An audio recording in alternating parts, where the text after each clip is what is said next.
Të nderuar teleshikues, përshëndetje. Unë jam Roland Qafoku dhe ky është emisioni Dekalog. Klodiana Spaiu ka krijuar një profil politik shumë të veçantë sa besoj çdo forcë politike do donte ta kishte pjesë të saj. Një deputete që më shumë ka profilin e saj teknik se sa një politikane me të vërtetë me bindje të ekstreme me forcën që aderon. Si e ka krijuar këtë? Një e ndarë mes profesionit saj si një mjeke shumë e njohur në Shqipëri, por edhe politikane aktive, veçanërisht në komisionet përkatëse, sidomos ato për çështjet e shëndetësisë, problemeve sociale dhe tjera. Klodiana Spaiu aktualisht është e para në listën e Partisë Socialiste si kandidate në qarkun e Durrësit. Po si e ka arritur Klodiana Spaiu këtë? Sot kam shumë dëshirë dhe shumë zell ta pyes deputeten e Partisë Socialiste dhe kandidaten për zgjedhjet e 11 majit, duke pasur në studio. Zonja Spaiu, faleminderit që pranove ftesën. Shumë faleminderit Orland që më ftuat në këtë emision. Ju përmendët një rezume të një CV të shkurtër time dhe unë ju falenderoj shumë për fjalët. Ndoshta njeriu asnjëherë nuk mendon që i takojnë gjitha gjërat që thuhen për të, por gjithsesi ka një moment që ti kthen në vëmendje të gjithë përpjekjet e këtyre viteve, sidomos të këtyre 16 viteve në politikë, të cilat kanë qenë vite sfide për mua dhe ka qenë një sfidë jo e lehtë, sepse përfshira në politikë shpeshherë për një grua nuk është një rrugëtim i lehtë, do të thoja. Duke krahasuar veten nga njëri mandat në tjetrin, mendoj që jo vetëm që ka qenë një eksperiencë shumë e bukur, ku ti në 16 vite jo vetëm rritesh politikisht, por ashtu siç e thatë dhe ju, gjithmonë ti mundohesh të ndërthurësh pjesën teknike me pjesën politike, për të mos dalë asnjëherë jashtë konturit të vetes tënde. Dhe këto jam munduar që në gjithë këto vite ta kem parasysh në çdo moment të karrierës time politike. Pra, mbi të gjitha, në çdo moment nuk duhet harrojmë që ne jemi njerëz dhe duhet vlerësojmë veten për ato që jemi. Të mos të kalojmë nganjëherë në disa momente të duket sikur nuk je në realitetin që jeton. Pra duhet jetosh çdo moment dhe të pyesësh veten si je sot, çka ke bërë sot dhe të mos duket vetja që kaq vite në politikë ke ndryshuar. Dhe unë e krahasoj veten time me 2009 dhe them që unë për mendimin tim mendoj që jam po ajo Klodi që kam qenë. Vetëm që jam ndoshta më e pjekur politikisht, pra kur e krahasoj intervistat tona të para, sepse vërtet kjo ka shërbyer si një shkollë pa fund, jo vetëm në fushën e shëndetësisë, por aty në parlament ti ke mundësinë që t'jesh në shumë komisione. Unë kam qenë pjesë e Komisionit të Arsimit në një mandat. Në këtë mandatin që jemi aktualisht jam pjesë e Komisionit të Jashtëm dhe Komisionit të Integrimit, përveç Komisionit të Çështjeve Sociale dhe Shëndetësisë, ku unë kam rolin e nënkryetares së Komisionit.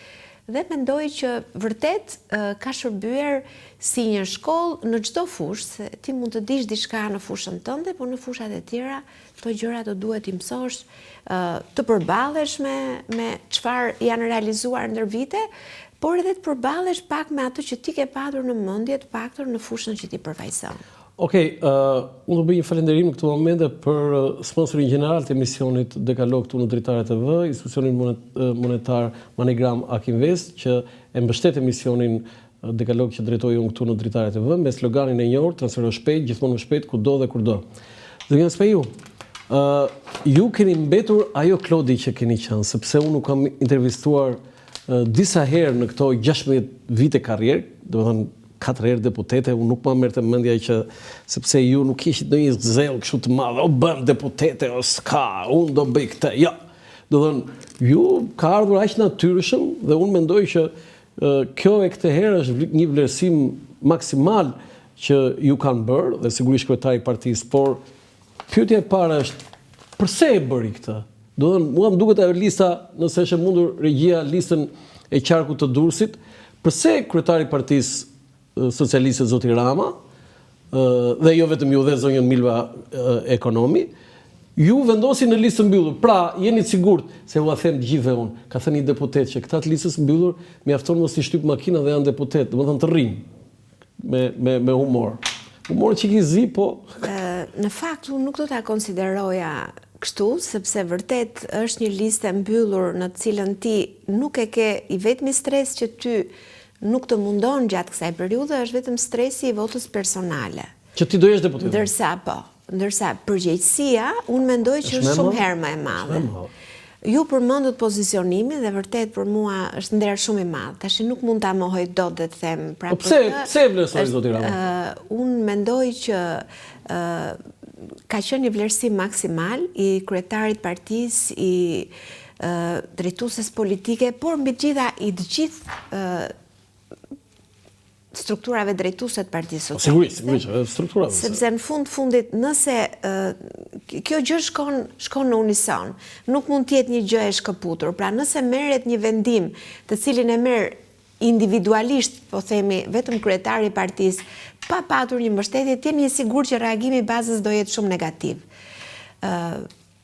Ky është një vlerësim i cili mua më vën në një pozitë pune, jo se nuk kam punuar në fushatat e tjera, po kjo është një përgjegjësi shumë herë më e madhe. Aq më tepër në këtë fushat që ju e dini që është një fushat krejt tjetër. Ne e kemi filluar që në nëntor dhe ju e dini mirë që është punuar fuqimishëm këtë herë për të patur një mbështetje. Kërkoj dijes për fushatës, do të pyes, po për listën, më bëj të lutem një vlerësim për secilin.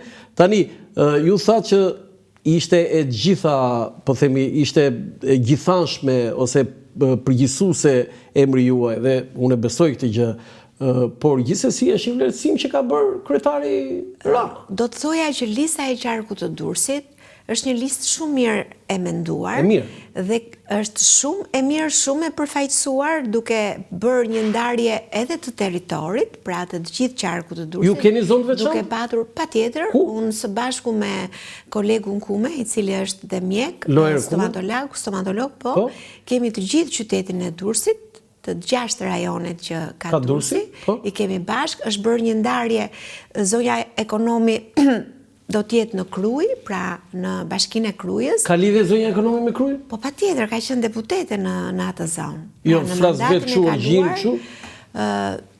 Tash ajo ka përfaqësuar atë zonë dhe ka punuar shumë vite në atë zonë dhe vazhdon të mbuloj zonën dhe besoj që do jetë një rezultat shumë i mirë në bashkinë e Krujës. Pastaj kemi sipërmarrësin zotin Skënder Pashaj, i cili mbulon një zonën e Shijakut, por jo vetëm. Çfarë përfaqëson? Se ti marrë me radhë, Milva Ekonomi nuk ka nevojë, po është një zonjë nderuar, është një zonë nderuar që është ndoshta nga mikeshat dhe koleget më të mira që unë kam patur në parlament, bashkëpunuese, ministre, e shkëlqyer, i kam patur të gjitha se si duhet jetë një zonjë politik. Dhe ka dhënë një kontribut shumë të mirë në të gjitha fushat në cilat ajo i ka drejtuar. Edhe në parlament ne kemi qenë bashkë dhe jemi bashkë në disa komisione, dhe bashkëpunimi ynë ka treguar që kur bëhemi vërtet, kur bëhen dy mendje dhe sidomos një mendje aq e zgjuar dhe me aq shumë bagazh sa ka zonja ekonomi, të ndihmon shumë në çdo fushë. Por edhe ajo ka një vlerësim shumë të mirë për ju, maksimal për ju. Faleminderit. Lojër Kume, çfarë ju thot mjek? Lojëri është jo vetëm një profesionist shumë i mirë, stomatolog shumë i mirë në qytetin nga Durrësi. Por Lojëri është dhe një shkrimtar i cili ka marrë dhe titullin Ismail Kadare, pra shkruan shumë bukur, çmimin Ismail Kadare, dhe mbi të gjitha Lojëri në ndër vite, duke qenë një prej qytetarëve durrësak që ka mbajtur gjithmonë një qëndrim kritik për të patur qyteti i Durrësit një zhvillim sa më të mirë, ka qenë nga ato figura që është vlerësuar shumë, jo vetëm nga partia, por edhe nga drejtuesja e bashkisë, pra nga zonja Sako, e cila e ka vlerësuar gjithmonë mendimet kritike të tij. Dhe ka qenë kritik ndaj zonjës Sako? Po, patjetër. Kritik ndaj gjërave të mira për Po, qytetin. zoti Kume ka qenë në strukturat e PS-s apo tani bësh për të parë? Zoti Kume nuk ka qenë asnjëherë në strukturën. Fare. Kjo është tamam një entry. Kështu që unë besoj që ne me këtë listë përfaqësojmë një grup shumë të mirë intelektual. Shumë simpatike kjo gjë. Pëlqen shumë kjo. Skënder Pashaj? Skënder Që t'i Pashaj kalojmë me është një ndër sipërmarrësit më të mirë të Biznesmen. zonës, biznesmen, Me çfarë? i cili ka dhënë ka qenë sipërmarrës në një nga fasoneritë e zonës pranë Shijakut dhe ka patur një sukses shumë të mirë në fushën e tij. Aurora Mara? Aurora ju e dini që është deputete aktuale dhe padyshim që është një mbështetje për të gjithë. Është i vlerësim për të, fakti që është përsëri në listë të sigurt. Është në listë të sigurt, ndërsa lista e hapur, siç e shikoni ju, ka pothuajse 90% të deputetëve aktual, të cilët besoj që ju i njihni. Disa me thënë drejtën zonja Spaju, më vjen keq ta them për dhe si njoh. Jo të gjithë listën. Ja, listën do t'ja marrë unë me radhë shkurtimisht. Shkurtimisht. Etleva Budini është një nga aktivistet më të mirat Partisë Socialiste, është drejtuese e forumit të gruas të Partisë Socialiste, është drejtuese e institucionit të degës së postës në Durrës, pra ka patur një funksion në drejtimin lokal, por aktiv, domethënë. Funksion në drejtimin e forumit të gruas shumë të mirë dhe një aktivizim shumë të mirë në Partinë Socialiste, duke qenë dhe koordinatore. Shumë pak janë koordinatore në parti, Etleva është një nga koordinatore tona. Entela përfaqëson përsëri vjen nga fusha e mjekësisë, është stomatologe në qytetin e Durrësit. Paske të heqër aty, Klodi. Është me origjinë.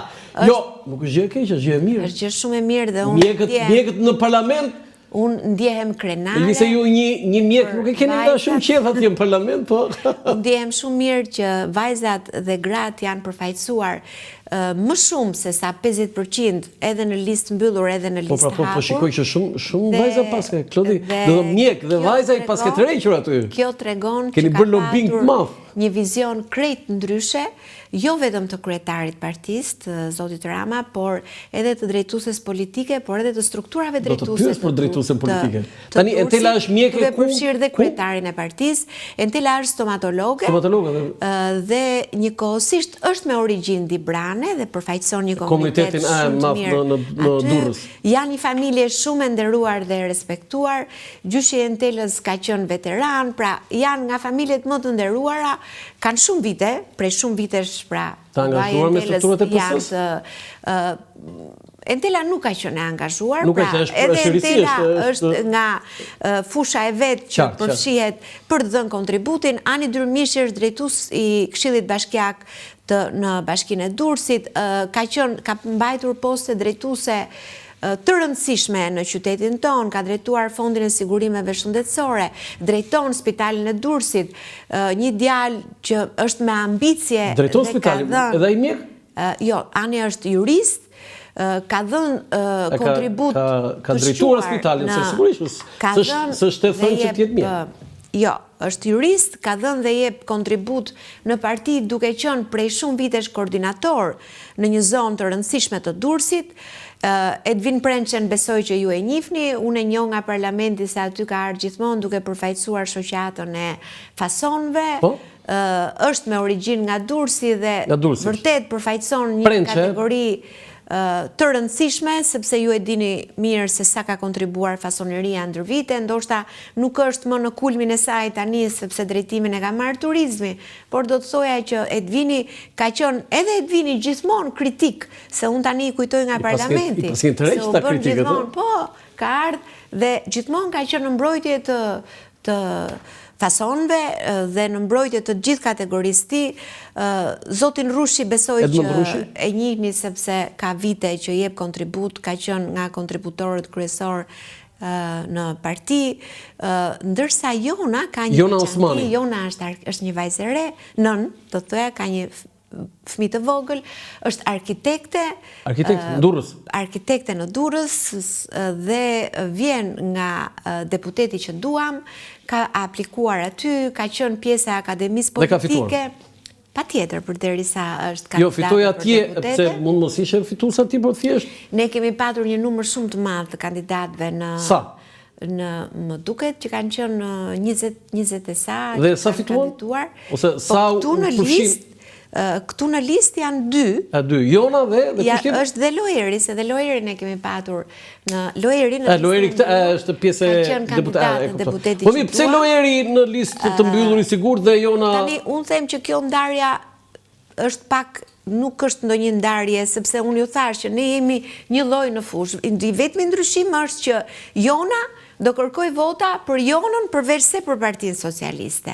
Por hapja e Partisë Socialiste për mua këtë herë ka patur një vlerë të jashtëzakonshme. Ja ti ta mbarojmë. Dorina përfaqëson, është drejtore arsimore në Kruj dhe përfaqëson Krujën. Është në ajo zonë nga Laçi, nga Dorina kontribut në Partinë Socialiste të Krujës, edhe Dorina një vajzë e re dhe besoj që kjo qasje e tillë duke futur edhe vajza dhe gra të reja në listën e partisë është po. Indri gjithashtu është në Bashkinë e Durrësit koordinator prej shumë vitesh, përfaqësues që në Fresh, pra unë e mbaj mend Indritin se edhe unë për 16 vjet aty te partia, se Indritin që të vogël që ka marrë pjesë. Po, kemi harruar që thoshim Klodiana Spaju është e re në politikë. Se themi do të më. Erioni përfaqëson Erion Gjili përfaqëson Sukthin, është një nga përfaqësuesit më të mirë edhe si koordinator në Sukth, drejton Partinë e Sukthit, por mbi të gjitha përfaqëson komunitetin Dibran, pra jemi munduar që të gjitha komunitetet duke patur një numër edhe të lartë, sidomos në Sukth, jemi munduar që t'i përfaqësojmë. Erioni është shumë i ri, edhe në moshë, po edhe si sa vjeç është? Erioni 30 sa vjeç, kështu që Gentian Hila. Gent Hila është përsëri Genti përfaqëson Krujën, vjen nga Akademia e Rendit, pra nga Akademia e Policisë, përfaqëson Krujën dhe ka një kontribut të shkëlqyer edhe Genti në Bashkinë e Krujës. Arkendin ju e njihni, është deputeti aktual. Arkendi ka dhënë kontribut në parti, jo vetëm si deputet, po përpara ka qenë koordinator, kështu që kontributi është për shumë vitesh në parti. Nuk është një figur që të ketë bërë kështu wow, po duhet të jetë pjesa underground, po themi. Patjetër që ka dhënë kontribut, sepse ka qenë, ne kemi patur, ka qenë në Universitetin e Durrësit më përpara dhe ka dhënë kontribut aty, ndërsa në parlament është një nga kolegët e nderuar dhe korrekt. Albanin besoj që ju e njihni edhe si deputet të këtij mandati. Albani është nga profesionistët më të mirë të fushës së vet në kontabilitet, është një njeri ekonomist mjaft i zoti, por është një njeri që e duan të gjithë. Pra e duan të gjithë sepse e njohin si profesionist në radhë të parë dhe përpjekjen që ka bërë ai për të arritur deri aty, kjo është një gjë shumë e veçantë për Albanin dhe unë dua ta theksoj dhe ta ndizoj sepse Erion Meka? Erioni ka qenë administrator përpara se të vinte në parlament, administrator i plazhit dhe Shkozetit, pra administrator i Bashkisë Durrësit në plazh dhe në Shkozet. Erioni e ka nisur karrierën e tij në Partinë Socialiste në moshë shumë të re dhe unë e njoh që në 2009 kur Erioni ka qenë vërtet shumë i ri, edhe jepte kontributin në zonën e plazhit, ka qenë koordinator në plazh për shumë kohë dhe vazhdon të jetë koordinator në plazh, duke qenë dhe deputet i kësaj legjislature pasi pra me ndryshimet e reja që ndodhen, ndërsa kolegu Ndraxhi është në mandatin, pra konkuron për mandatin e tretë, në dy mandatet ka qenë nga kolegët më bashkëpunëtor për qarkun e Durrësit, është biznesmen dhe do të thoja që është nga biznesmenët më të nderuar që ne kemi në qark, një njeri i cili jo vetëm ka punuar fort më përpara për të qenë i nderuar në biznes, por tashmë është një nga njerëzit që kur ti ja përmend emrin të paktën në zonën e Shijakut dhe jo vetëm, është nga ato njerëz që i përgjigjet njerëzve në çdo hall dhe në çdo shqetësim që kanë. Pra siç e shikoni, morën frym tani. Morën frym dhe lista pa bërë shumë elozhe për asnjërin. Është një listë që i përfaqëson të gjitha grupet, është një listë që ka një shpërndarje territoriale shumë të mirë, por mbi të gjitha kemi ditur ta hapim derën e Partisë Socialiste për element të cilët i kemi menduar kritik dhe kemi bërë shumë mirë që i kemi përfshirë në listë. Dhe unë ju garantoj për një gjë. Unë me doktor Loerin, tashmë u bë kohë që lëvizim bashkë në për qytet dhe nuk mund t'ju shpjegoj dot se sa shumë e mirëpresin, jo vetëm struktura, se rëndësi ka që ne të dalim jashtë strukturës, pra që të ketë një qasje tjetër, sepse nuk mund të kërkosh vetëm mbështetjen e strukturës. Tani qyteti ju ka nevojë fitohen me zonën gri. Po patjetër. Ata japin fitoren, nëse fiton, nëse kërkon fitoren. Doktor Loerin e kanë mbështetur shumë. Pra, flas për Loerin sepse kemi qenë bashkë dhe do jemi bashkë. Tani kam një pyetje zonja Spaju. U pastrua lista e Durrësit. S'ka më kështu me probleme me drejtësi, me akuzat e opozitës, me spakun, do të thënë listë më të pastër Durrësi unë s'kam parë ndonjëherë. Shiko, unë do ta mendoja edhe në një konvështrim tjetër, ju e konsideroni si pastrim, unë e konsideroja përsëri si një përpjekje shumë të madhe të Partisë Socialiste për të patur një vizion sa më të mirë për vendin. Pra, kur ne themi që janë zgjedhjet e përgjithshme, ne do të themi që cilat janë figurat që përfaqësojnë qytetarët durrësak, cilat janë figurat që përfaqësojnë qasjen ndryshe dhe vizionin ndryshe që ne kemi për vendin në këto 4 vitet e ardhshme. Dhe padyshim ka dhe një moment falënderimi dhe ju përmendni pastrimin, por mos mendoni që unë ndjehem mirë kur ju përmendni pastrimin, sepse në çdo moment ne kemi punuar, edhe kolegët që ju sot përmendni si pastrim të listave kanë dhënë kontribut në Partinë Socialiste. Jo ke dhënë, po kanë dhënë kontribut, por padyshim që ne luftuam dhe do të vazhdojmë të luftojmë që ne të kemi një drejtësi të pavarur. Dhe nëse ne sot jemi këtu bashkë përballë njëri tjetrit dhe kemi këtë listë, themi që kjo është dhe një përpjekje e vazhdueshme që ka bërë Partia Socialiste me qëndrimin korrekt ndaj një reforme për të cilën ne e kemi votuar duke e ditur që do të jetë e dhimbshme. Dhe padyshim që kur themi e dhimbshme, është kjo që thoni ju.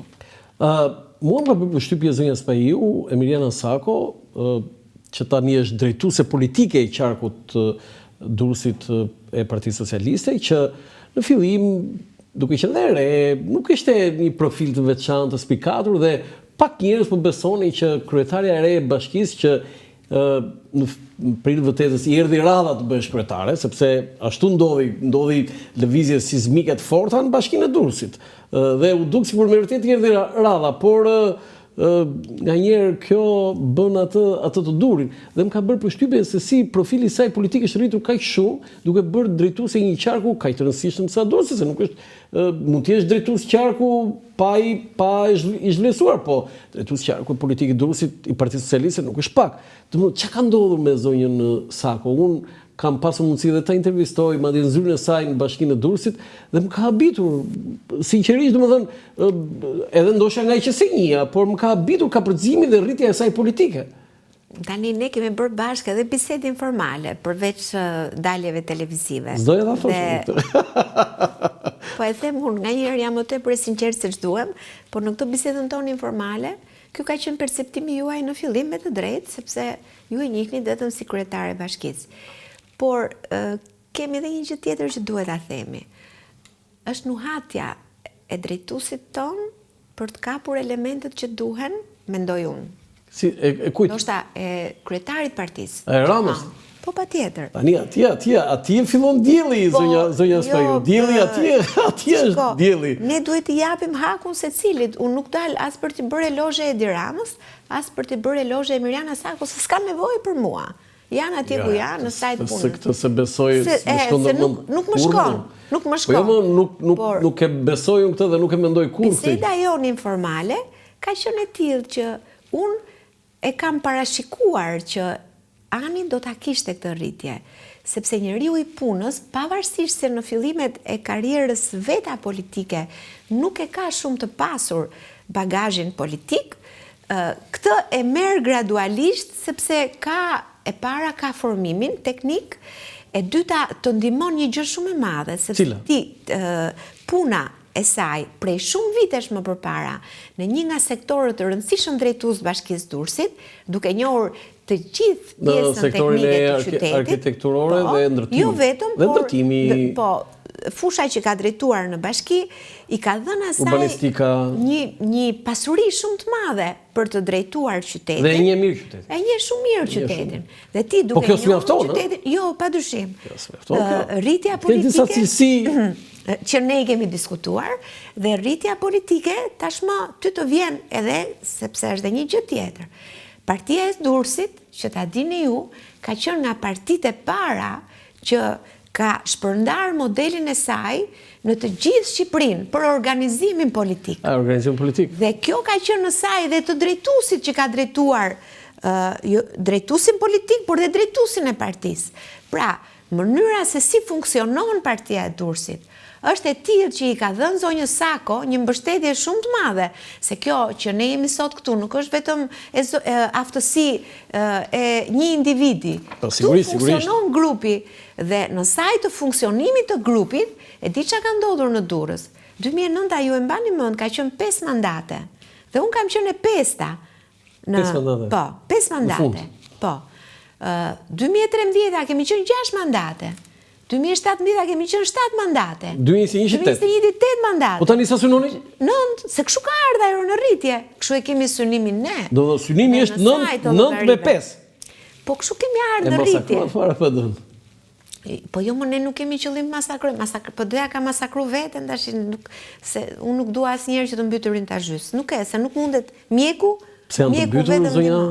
Po janë të mbytur? E diti çka ka menduar ndonjëherë kur i shikoja në parlament, se po të kisha shku tani në parlament, do e kisha shumë vështirë që kur i dëgjoj se si i kritikojnë në mënyrën se si janë të organizuar, nga njëherë ka menduar, po kaq shumë janë mallkuar, kaq shumë është mallkuar kjo parti që ti të shikosh të zihen aq shumë. Pra, ke thënë gjë shumë, po jo, po ke thënë, e ke thënë, do të kaq shumë është mallkuar, po doja që të ndodhin këto që po ndodhin? Unë e di pse e them, këtë e them, jo në syrin si deputet e Partisë Socialiste, se kjo s'mlejohet ta them. Se ti po ta shohësh si përfaqësuesi i forcës tua, po ama ashtu le të jenë edhe le të vazhdojnë të jenë. Unë e them këtë si qytetar, ose do ta thoja këtë si një qytetar duke e parë nga jarse, sa më e fort ishte forca më e madhe kundërshtare në kuvend, aq më e fort do të ishte edhe qeveria, apo jo, se kështu është kjo punë, ndërsa mënyra se si ato u përçan, sidomos në 8 vitet e fundit, është për të ardhur keq. Dhe unë aty në atë parlament në 2 vitet e fundit. Kam parë 2-3 vite. Jo, se s'është 2 vite, se janë ato 8 pjetën kanë 8 vjetë që e kanë marrë. Po, aty duke qenë në rreshtat e fundit, ku e kam pasur në vendin, kur kam shkuar në 2009, aty e kam karrigen unë Roland Qapo. Aty e kam karrigen. Se ke ndruar, aty do ta kem karrigen në fund, se unë nuk shkoj në parlament për dalë të karriget e para. Por, ajo që kam parë në fund... Deputetja që nuk ka ndruar karrigen 16 vjetë. Jo. Je e vetëmja kam përshqipur. Nuk ka qenë qëllimi në karriget. Do dhe 16 vjetë 16 vjetë unë jam në atë karrige. Dhe këto 4 besoj aty të rrish. Dhe çfarë shikoj unë? Të sikur të thonë ata Klodi do uleshtuti se këtu. Jo, aty e ka rreshtin komisionim. Aty do rri unë. E di unë shumë mirë se nuk kam unë atë synim. Sa e mirë e kështu e sa e butë, por kur thua kështu tak e pret. Po sepse, shiko, unë mendoj që ne kemi nevojë edhe për të kuptuar, edhe të rinj që vinë, që në ato vend nuk shkon për të zënë karrigen përpara. Shkon për të dhënë kontributin tënë. Dhe di çka kam parë nga ajo karrige. Kam parë edhe situata, me qenë se ju përmendët, të kundërshtarëve që nuk kanë dalë në media, po që kanë qenë dinjitoze? Jo dinjitoze. Jo dinjitoze. Po, pra, tregon që prandaj ju a përmenda fjalën mallkim, sepse vërtet edhe një mallkim shumë të madh kishin pasur, nuk do ishin katandisur ashtu dhe sot do kishin një vizion krejt tjetër, po të kishin një drejtues tjetër. Tani, në fakt ne se u fokusova shumë te opozita. Kjo fushat ka qenë Jo, do kalojmë aty të kërkoj ndjes. Tani, e di unë që je modeste, të kërkoj ndjes. Tani do flasësh pak për vete, sepse, një pjesë e njerëzve të njohin si deputete, por ti ke edhe një jetë tjetër si një mjeke nderuar, mjeke e zonja dhe në Durrës jo 4 herë, po ti 50 herë të bëhesh deputete, prap doktoresh Klodi, do të thonë. Në fakt njeriu nuk mundet kurse si ta hedhë poshtë luftën që ka bërë për të arritur për të patur një karrierë të tij profesionale. Të vjen keq që e heq atë bluzën e bardhë edhe shpesh herë them me vete që këto janë dy gjëra që detyrimisht janë të lidhura me njëra tjetrën dhe shkojnë paralelisht dhe është një sakrificë shumë e madhe ndër vite që ti të bësh një përpjekje që të jesh e gjendur, domethënë që të gjendesh kudo, por që të mos ta humbësh të mos të humbësh atë sakrificë të madhe që ti ke bërë gjithë jetën tënde. Të mos humbësh një ëndër që ti e ke patur që fëmijë. Dhe nëse Kur ishe fëmijë ti kishe ëndër të bësh mjeke? Po, sepse që fëmijë kisha nënën time të smur. Dhe kur vinte urgjenca, gjithmonë mendoja, po ç'a mund bëj unë një gjë për nënën time që ta shëroj. Ja se vonte, kishte një hipertension që në moshë të re. Dhe pastaj gjatë gjithë viteve unë ka ndodhur me familjarët dhe ëndërroja shumë dhe fati ka dashur që në çdo gjë që unë kam arritur në jetë ketë qenë me konkurs. Për shembull, ka qenë brezim, ka qenë me konkurs shkolla e lartë. Dhe konkurimi do ishte padyshim për mjekësi. Dhe ato se harroj asnjëherë, sepse ka qenë nga betejat e mia më të para dhe më të vështira. E sa ta dole? Dhe dola e para. E para? Po. Klodi Spaiu. E para, ë? Ç'a viti Klodi? Po, ka qenë në vitin 92. 92. Po. Në atë vit që shumica e njerëzve u larguan, treçereku nga klasa ime e gjimnazit hypën anije dhe ikën. Ato të marsit? Të marsit në të një? Po, dhe ne... Jo, unë e di shumë mirë atë situatë. Kam qenë gjimnaziste në atë vit. Gjimnaziste. Dhe ne në atë kohë kemi ngelur gjithsej edhe tani, kemi ngelur shumë pak nga pra shumica e mia. Dhe ti ideove që të bëheshe mjeke... Atë e kisha pasion. Sepse maman e kishe smur, me tension. E kisha pasion atë pjesën e mjekësisë. Tani kur u bëre mjeke... Pastaj u mbaroi mjekësia 6 vjet, ishte brezi i parë. Jo, një sekondë, u bëre mjeke. Je kujdesur shumë për maman? Po, maman e kam, babaj nuk e kam më, po jam kujdesur shumë edhe vazhdoj të kujdes. Si e kemi shëndet maman? Me tensionin? Po, historia familjare ka qenë e tillë që ne kemi patur betejë me shëndetin me gjithë familjarët, kështu që mua më është dashur që të kujdesem shumë për ta. Sepse nga njëherë në këto sëmundje shkon edhe gjenetika në mes, dhe mua më është dashur që vazhdimisht merrem me familjarët. Dhe nga njëherë them që ka qenë destini im që të bëhesha mjeke, sepse po të mos kisha qenë një mjek në familje, do kishim pas vështirësi. Pra e nisim nga familja, po jo vetëm kjo. Pastaj ka qenë një betejë tjetër. Po kom gurë, më tregot një gjë që mama, se mua më bëm, jo përshtypje, po përshtypje për mirë, që mama jote kur ka ditëlindjen ti bën atë urimin, del fotografi, se shumë pak deputeti shikojnë këto që dalin me mamat, edhe kjo është mamaja ime dhe unë e kam krenari. Tani të flasim. Do të vazhdoj të këmbgul që ta kem në sa më gjatë, por ajo që unë kam Sa vjeç është nëna? 85. Shekulloft. Faleminderit. Ajo që unë kam kuptuar është që ne jemi shumë egoist me prindrit. Në që kuptim? Sepse ne duam t'i mbajmë në jetë edhe atëherë kur një destin tjetër vendos që duhet të largohet nga kjo jetë. E di që ke përjetuar humbjen e babait, por nuk patë mundësi të bëhet diçka për babain? Unë mendoj që ne bëm ç'a ishte e mundur. Nuk e vëm diskutim. Po, por kur ti e shikon njeriun tënd më të afërt që vuan dhe ti tenton ta mbash dhe një ditë, po dhe një ditë. Pastaj ato ditët ne nuk e kuptojmë, po janë shumë të dhimbshme për... Nga se ndroi jetë babai? Po, shumë smundje komplekse që në atë moshë bëhen gjitha bashk. Por gjithsesi prap them që kujdesi për prindin dhe sidomos kur janë periudha të tilla shumë të angazhuara që ju e dini. Tani mbarove punë me këtë, se ti kishe një ëndër të bëheshe mjeke. Ëndra e dytë. Jo, prit, një sekond. S'kemi mbaruar. Jo, do shkojmë aty, po prit se ti nuk je vetëm ti mjeke në familje, bashorti yt është mjek. Dhe vajza jote ka ndjekur në rrugë, mirë ti, po vajza pse u bë mjeke?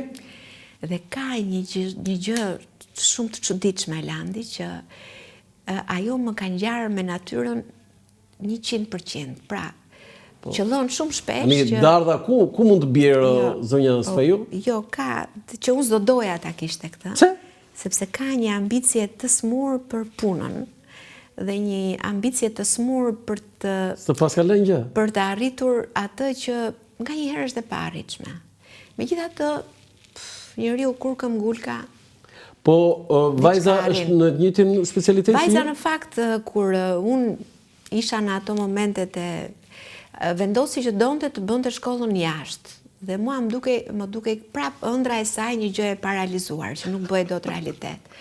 Me këmbguljen e saj konkuroi në Gjermani dhe fitoi konkursin për mjekësi. Për mjekësi. Në universitetin? Është nga më të mirët mos gaboj? Ludwig Maximilian. Po. Mjuni? Po. Dhe ka qenë shumë vite më përpara, i bjen 12 vjetë. Tani është mjeke vajza atje? Tashi është mjeke kardiopediatre. Wow! Përsëri mendoj që ka qenë këmbgulja e saj për të bërë për të arritur, po nga njëherë them që kjo ambicie e smur. Si ka lënë gjë? Mamit. Edhe babit. Edhe babit, se edhe babit. Tani, okej, vajza mjeke, po mirë tani e ëndra jote për të bërë mjeke, po tani edhe burrë more mjek. Tash ne bashkë kemi lidhur shumë herët, në fakt me thënë të vërtetën, jemi martuar shumë herët, Dea ka lindur kur unë kam qenë në universitet. A, ke qenë shkolla atëherë këtu? Po, patjetër. Dea është 30 vjeç, kështu që me bashkëshorti e njohur që në Durrës, që në universitet, kemi qenë bashkë, po, kemi ngritur gjithçka bashkë me shumë sakrificë, dhe pothuajse vazhdon në njëjta sakrificë, se jeta kështu është. Tre mjek ju, duhet. Po djali? Djali nuk donte të bëjë mjek. U bët gjithë mjek dhe më të shmend ka thënë. Janë më praktik, breziri, se kam diferencë në fakt me njëri tjetrin, dhe si gjithë këto bashkëmoshatarët e vet, këto duan që ta marrin rrogën sa më shpejt, nuk presin do 10 vjet. Dhe për çfarë është djali? Për shkencat kompjuterike, studion.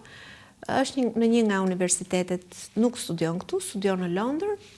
Është universiteti mirë, përpiqet, por jo gjithmonë djemët kanë ato rezultatet maksimale si vajzat. Janë më mirë vajzat, e kam dëgjuar këtë, po s'më vjen dhe aq mirë, kështu se unë një kam.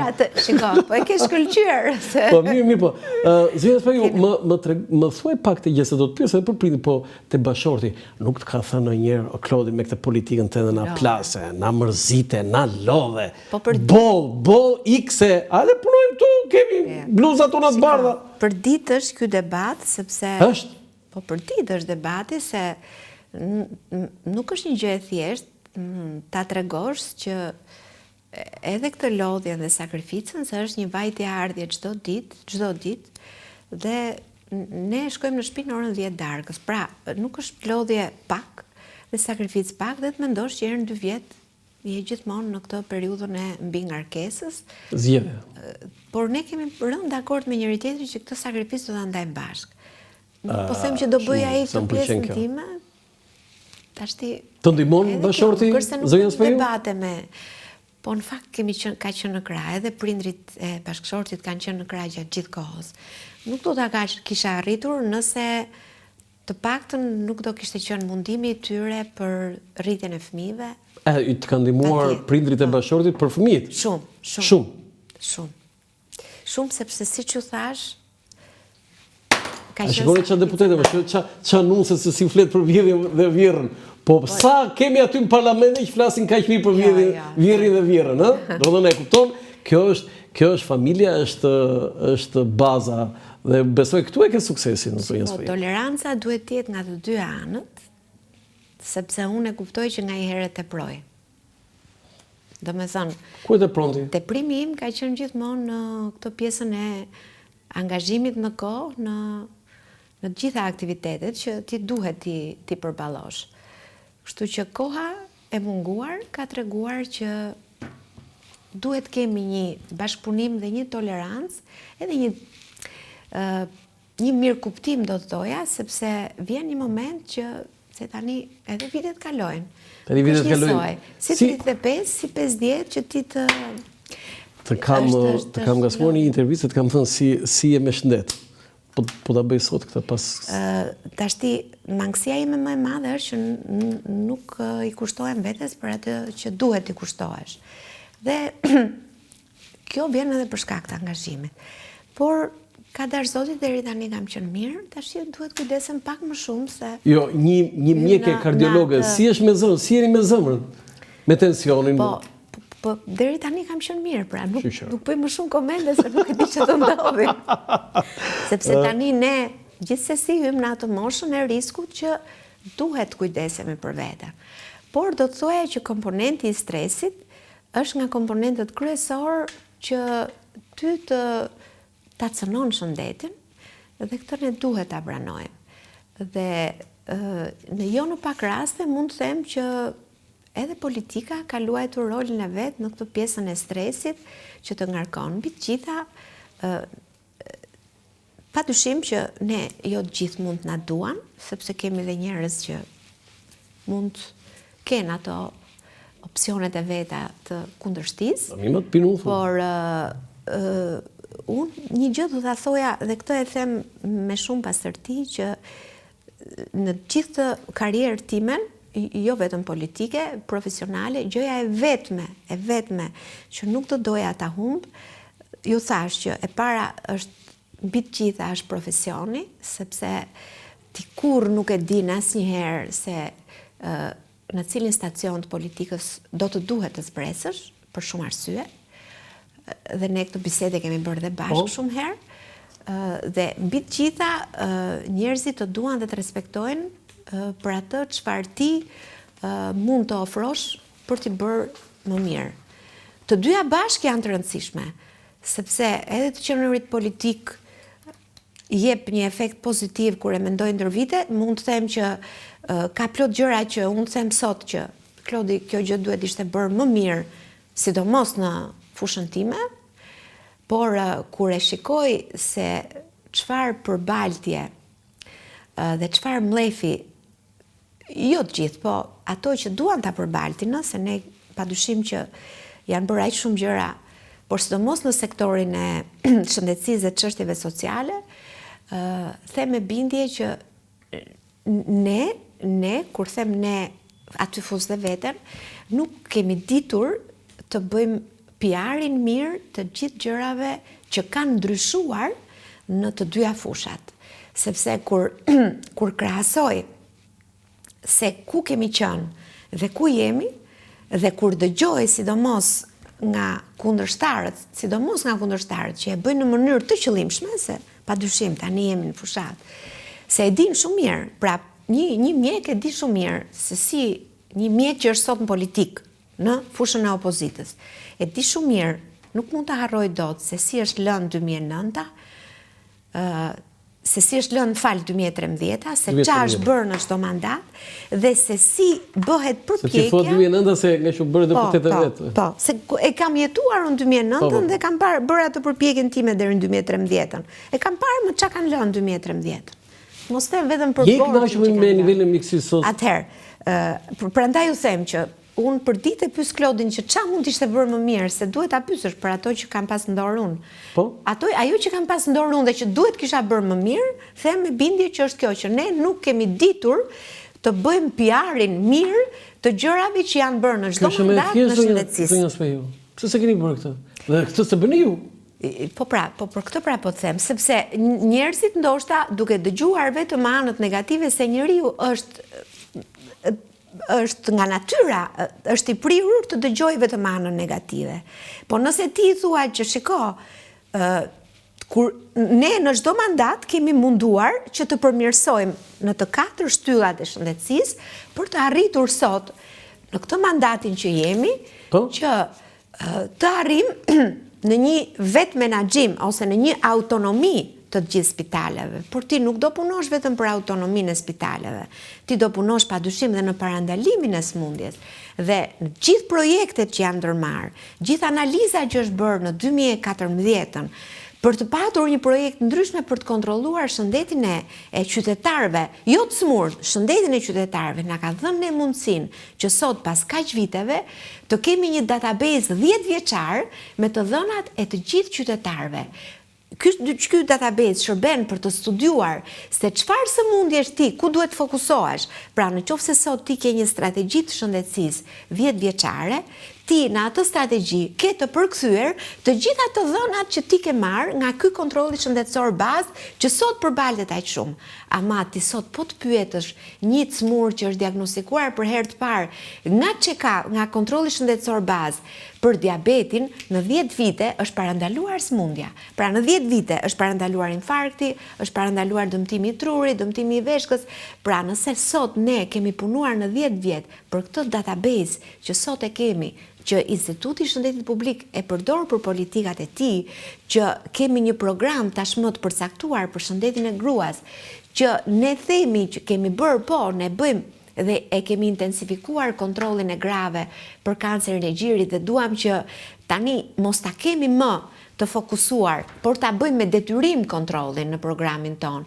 Kemi shtuar vaksinimin për vajzat për kancerin e qafës mitrës, po kjo e ka një përkthim sepse kjo bëhet e bazuar në politikat që kanë ndërkombëtarët dhe kemi insistuar jo pak në 3-4 vjet që të futej ky vaksinim në mënyrë që ky kancer i qafës mitrës që është 90% i parandaluar nëpërmjet vaksinës të realizohet për këto vajzat e reja që janë sot, se këto duhet ta bëjnë tani në moshën 14 12, 14, 15, në mënyrë që të parandalohet kanceri i qafës mitrës. Kjo është shkencërisht që nëse bëjnë këtë vaksin, do të thonë është sa masive se kaluam në një temë kështu që, por kjo thirrje që bëni ju më duket me shumë vend, shumë e rëndësishme. Kjo ka qenë dhe mbetet prioritet jo vetëm i këtyre mandateve të Partisë Socialiste, por do të jetë në fokusin tonë. Po pra, do jetë në të ardhmen. Nëse ne sot kemi arritur shumë gjëra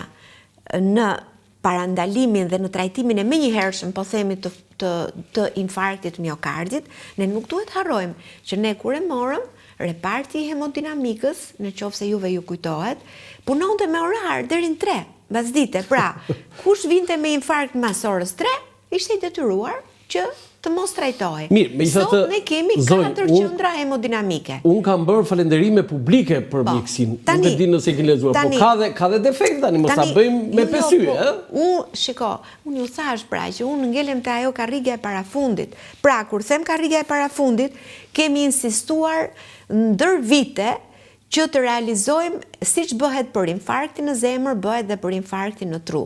Dhe më në fund e realizuam, u bë një rishikim i një prej huave të marra nga Banka Botërore ndër vite që ishin marrë vetëm për sektorin e shëndetësisë që nga 2015 u bë një rishikim i të gjithë programeve që kishte huaja dhe u eliminuan gjërat që nuk ishin të rëndësishme dhe kjo pjesë e huas i ka shkuar pikërisht ky fond i ka shkuar pikërisht këtij programi për heqjen e trombit në rastet e infarkteve akute të trurit ose tromboliza në qoftë se dhe ne tashmë po bëhet paralelisht edhe përgatitja e burimit njerëzor, se nuk është kollaj që ti të përgatisësh se baza vërtet është aparatin ti e blen, po duhet burimi njerëzor, që ti nuk e përgatit sot për nesër, po duhen 3-4 vjet, 5 vjet më shumë.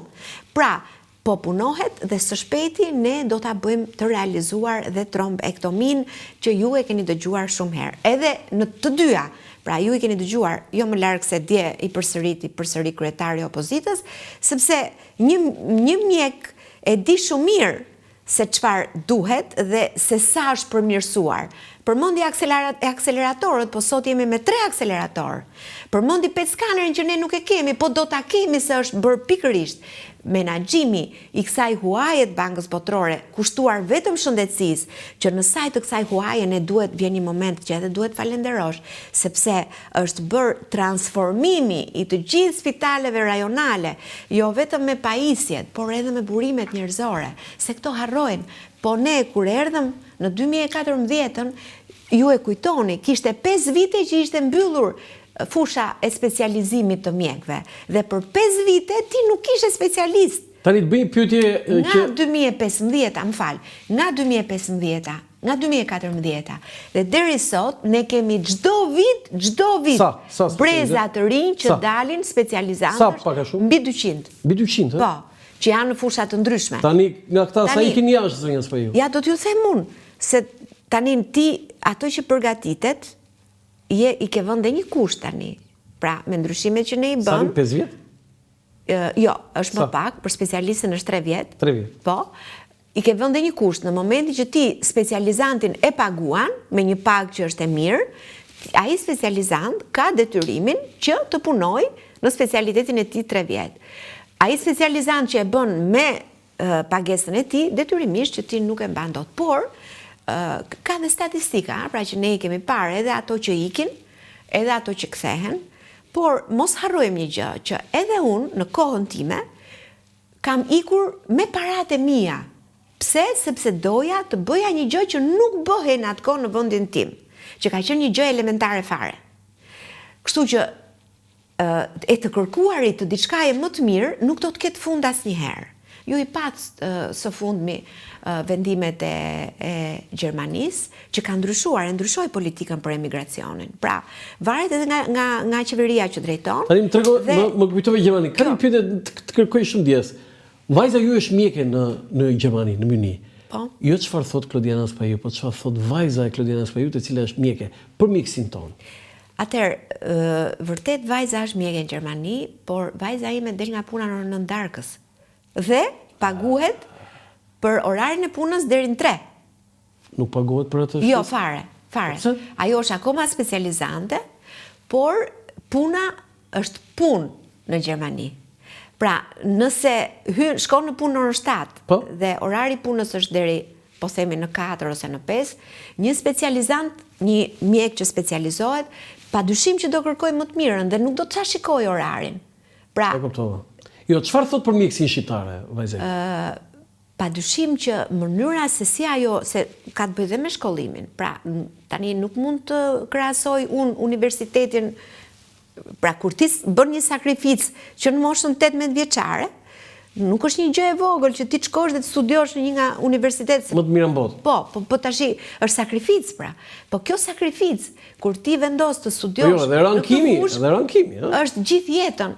Ama kur ti kërkon të shkosh në një qendër elitare që është në Gjermani, padyshim që do rish deri në 9 darkës në punë, se do sakrifikosh për të shkuar te ai më i miri.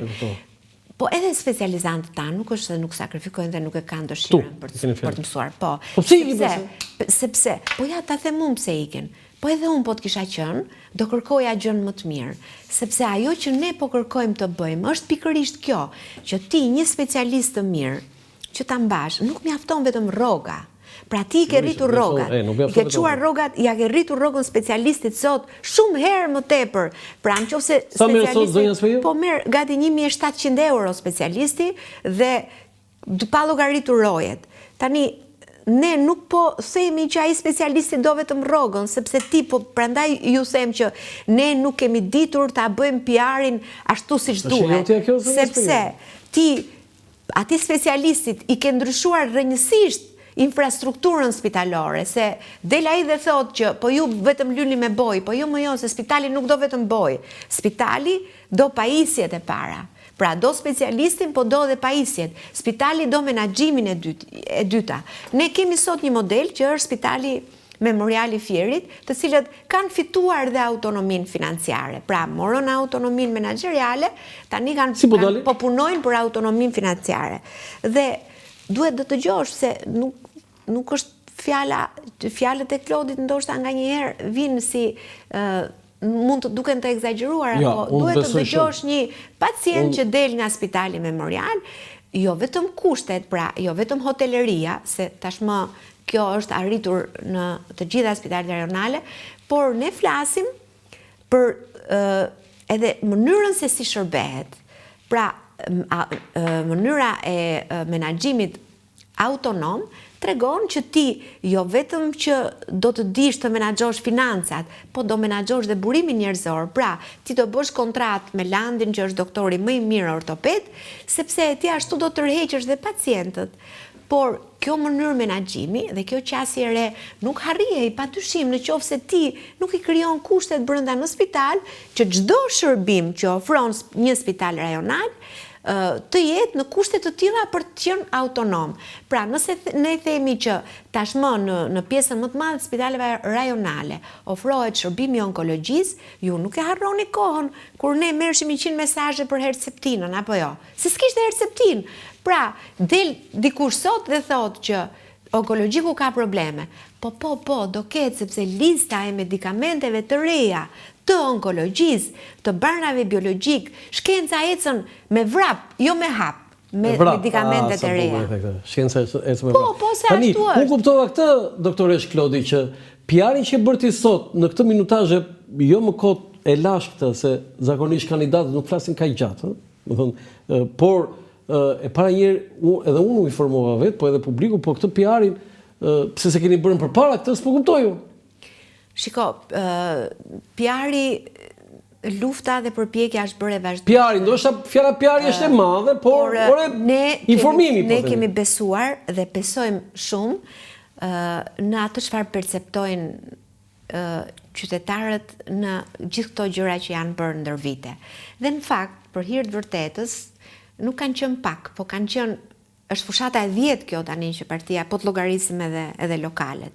Pra ne kemi marrë mbështetjen dhe besimin e qytetarëve. Që kur ka ardhur Edi Rama. Kur unë ju përmend ju PR-in, që kur ka ardhur Edi Rama pra të po flas. Jo, se historia e partisë është më e gjatë zonja Asfaju. Unë po them për këto 3 mandate. Po, ju se jini atë përpara Ramës. Të dali një forcë politike dhe të kërkoj mandatin e 4 qeverisës, kjo s'ka ndodhur ndonjëherë. Kështu që nëse ne dalim të herë... Po çfarë e doni më? Shiko, nuk e duam ne, e duan shqiptarët. Sepse ne nuk folëm fare për këtë fushat, se kjo fushat ka qenë... E di sa kemi folur? E di sa kemi folur? Nuk folëm për... Po më shkruaj nga regjia 1 orë e 10 minuta. Do të thonë, ka kaluar gjithçka. Kemera për të thënë një gjë. Jo, vetëm merakun e kam në këto dy gjëra, që kjo lloj fushate ka qenë një fushat krejt ndryshe. E filluar që në nëntor për të kontaktuar me të gjithë bashkëdhetarët tanë që e kanë kërkuar prej shumë votash votimin. Sa ka nga Durrësi të regjistruar? Janë afërsisht 25.000 që janë... Shiko, si herë e parë nuk janë pak. Për Durrësin flasëm? Nuk janë pak, sepse edhe koha... Do ndikojnë në rezultate ke fjalën? Patjetër që unë besoj që do ndikoj, po ajo që ka rëndësi është që vajza jote, djali jote votojnë të dy? Patjetër që votojnë dhe janë regjistruar. Janë regjistruar? Po patjetër. S'kuptohet fare se për do votojnë? Do votojnë, s'votojnë do tas për mamin? Kjo ka qenë një ndër fushatat më të bukura, do thoya, sepse ne kemi arritur, unë patjetër siç u thash, shoqët dhe shokët e mi që nuk janë pak, po thuaj se janë të gjitha ndej që nga 92-shi. Ata që ikën në 91-shin, ë? Dhe ne jemi i ke takuar, besoj, zonja. Jo, ne jemi në komunikim me njëra tjetrën çdo mëngjes. Kemi grupin ton, jo prej politikës, është grupi i zemrës, ai është grupi i shoqërisë më të bukur. Nuk ka më shoqëri më të bukur. Dhe i ke bërë gjithë të votojnë PS-n? Po jo, mëse ka dhe me PD-n aty. Po jo, nga këta të PD sa ke bërë në gjithë votojnë me PS-n? Po mirë, tash në gjithë të vite patjetër që e kam bërë. Dhe prandaj them që ka qenë fushata më e bukur. E kërkon votën? Siç e ka thënë Medlino Braj që vota kërkohet. Vota nuk merret me mend që unë do ta votoj Klodin se Klodi kështu. Jo, e kërkon votën. Ky ka qenë gabimi më i madh, që edhe në 2021-shin vështirësia ime më e madhe është që të them më votoni mua. E them shumë për Partinë Socialiste. E disa që do kisha unë po të votoja në Durrës, unë do ta thosha publikisht, unë do votoj Klodiana Sfajon. E shiko? Ja.